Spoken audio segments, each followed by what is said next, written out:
Hello friends, UP scholarship को लेकर के समाज कल्याण विभाग लखनऊ से सभी जिला समाज कल्याण अधिकारी और संस्थाओं के लिए ऑफिशियल नोटिस जारी की गई है। इसी के साथ साथ जिन भी स्टूडेंट्स का स्टेटस वेरीफाइड है उन छात्रों के सामने एक नई समस्या खड़ी हो गई है। मतलब बहुत से स्टूडेंट्स की स्कॉलरशिप आने के बाद भी उनको ये पता नहीं चल पा रहा है कि उनकी स्कॉलरशिप आ गई है। तो क्या प्रॉब्लम है, सारी अपडेट पर हम लोग बात करेंगे। इससे पहले अगर आप चैनल पर नए हो तो चैनल को सब्सक्राइब, वीडियो को लाइक जरूर करना, क्योंकि ये चैनल हमेशा आपको रियल और ऑथेंटिक अपडेट प्रोवाइड करता है। तो देरी ना करते हुए हम लोग बढ़ते हैं। तो यहां पर अगर आप देखोगे तो स्पष्ट रूप से सेवा में निदेशक समाज कल्याण उत्तर प्रदेश लखनऊ और 11 अप्रैल को यह नोटिस जारी की गई है। इसमें विषय की अगर आप बात करोगे तो गत वित्तीय वर्ष शैक्षिक सत्र 2021-22 में अनुसूचित जाति दशमोत्तर छात्रवृत्ति योजना अंतर्गत कक्षा 11-12 एवं अन्य दशमोत्तर कक्षाओं से संबंधित छात्रों के लंबित आवेदनों के अग्रसारण एवं भारत सरकार को डाटा शेयर करने हेतु समय सारणी निर्गत किए जाने के संबंध में, और ये अनुसूचित जाति ही नहीं, जो आपका सामान्य वर्ग है, ओबीसी वर्ग है, सबके लिए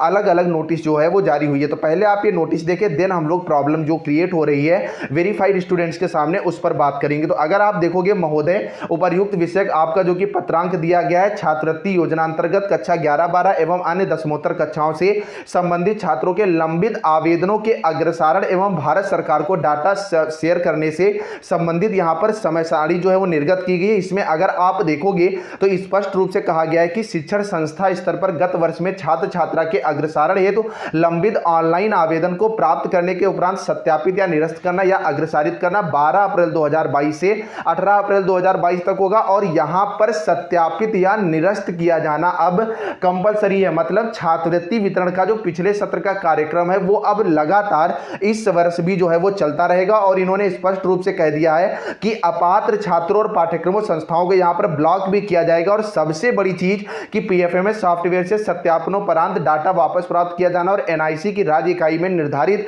विभिन्न बिंदुओं पर परीक्षण किया जाना, तो परीक्षण भी किया जाएगा। और सबसे बड़ी चीज कि जनपदीय छात्रवृत्ति स्वीकृति समिति द्वारा डाटा के संबंध में निर्णय लिया जाना, स्वीकृत करना एवं जनपद स्तरीय विभागीय अधिकारी के डिजिटल सिग्नेचर से डाटा जो है लॉक करने की तिथि 12 अप्रैल से 27 अप्रैल 2022 तक दी है। मतलब अनुसूचित जाति के जो छात्र हैं उनकी छात्रवृत्ति इधर भी आती रहेगी। और इसके लिए पिछड़ा वर्ग कल्याण भी और जो आपका सामान्य वर्ग के लिए जो है उसके लिए भी ऑफिशियल नोटिस यहां पर जल्द आपको देखने को मिल जाएगी। और यहां पर इन्होंने स्पष्ट रूप से कहा है कि जनपद स्तरीय विभागीय अधिकारी के डिजिटल सिग्नेचर से लॉक डाटा के आधार पर नवीनीकरण के सही छात्र छात्राओं का एनआईसी की राज्य इकाई से मांग सर्जित करना। और जब मांग यहां पर सर्जित की जाएगी तो बजट जो है वो आने की उम्मीद है, जिससे 29 अप्रैल यहां पर बताया गया। और भारत सरकार को यहां पर 30 अप्रैल तक डाटा जो है वो शेयर किया जाएगा। और इसमें इन्होंने स्पष्ट रूप से कह दिया कि अतएव उक्त के संबंध में मुझे यह कहने का निर्देश हुआ है कि कृपया उपरोक्त संशोधित समय सारणी को अपने स्तर से प्रचार प्रसार करते हुए सुसंगत छात्रवृत्ति नियमावली में उल्लिखित प्रावधानों के अनुसार दशमोत्तर छात्रवृत्ति योजना का क्रियान्वयन जो है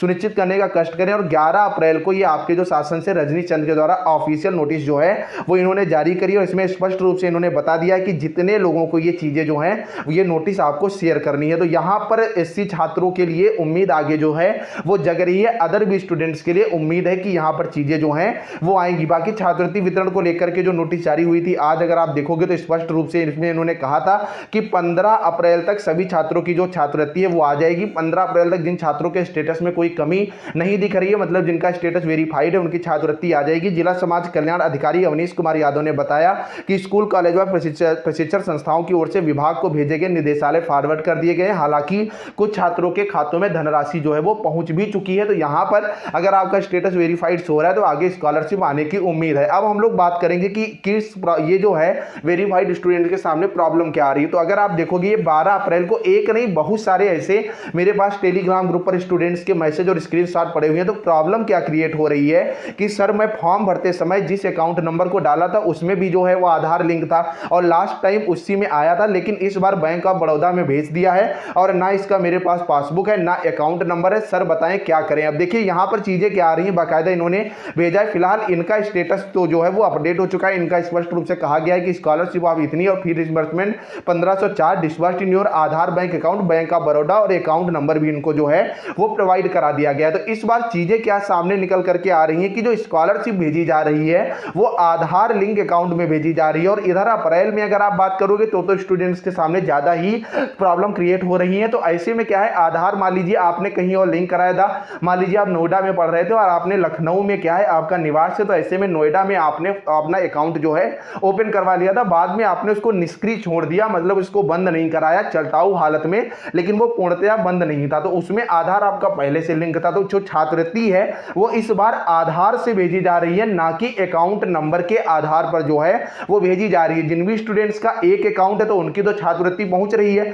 लेकिन जिनके 2-3 अकाउंट है उनकी छात्रवृत्ति नहीं पहुंच रही है। अब ऐसे में प्रॉब्लम क्या क्रिएट हो रही है, प्रॉब्लम ये क्रिएट हो रही है कि आपको ये पता होना चाहिए कि जो स्टेटस है आपका फाइनल वो 15 तारीख तक अपडेट होना है। अब बहुत से स्टूडेंट्स ऐसे हैं जिनका स्टेटस वेरीफाइड शो हो रहा है, छात्रवृत्ति उनकी पहुंच चुकी है इनके अकाउंट में, लेकिन उनका ये पता ही नहीं है कि किस अकाउंट में छात्रवृत्ति जो है वो पहुंची है। तो अगर आपके 2 अकाउंट है तो आप जो है वो अकाउंट जरूर चेक करें। अब यहां पर बात आती है कि इनका सोल्यूशन क्या होगा, तो भैया आप बैंक ऑफ बड़ौदा जाएं, वहां पर सिंगल नोडल इस बार अकाउंट बने थे, बैंक वालों के पास पैसा रखा होगा, रखा होने का मतलब उनके अकाउंट में पड़ा होगा, आप वहां पर आगे की जो चीजें हैं अकाउंट को लेकर के अपने अकाउंट को रिन्यूअल कराइए, फिर से इसको कंटिन्यू कराइए और आपकी छात्रवृत्ति जो है वो रिसीव हो जाएगी। मतलब बैंक जाकर के ही आपको इसका सोल्यूशन जो है वो मिल पाएगा। बाकी जिनके 2 अकाउंट है, मैं बार बार कह रहा हूं, एक बार आप बैंक जाकर के कंसल्ट जरूर कर लें कि आपकी स्कॉलरशिप कहीं दूसरे अकाउंट में तो नहीं आई है। उम्मीद करता हूं आज की वीडियो आपको समझ में आ गई होगी। ये पीडीएफ आपको टेलीग्राम ग्रुप में मिल जाएंगी और चैनल को भी सब्सक्राइब कर लो जिससे आगे की अपडेट मिल सके और 1076 नंबर पर कंप्लेन आप लोग लगातार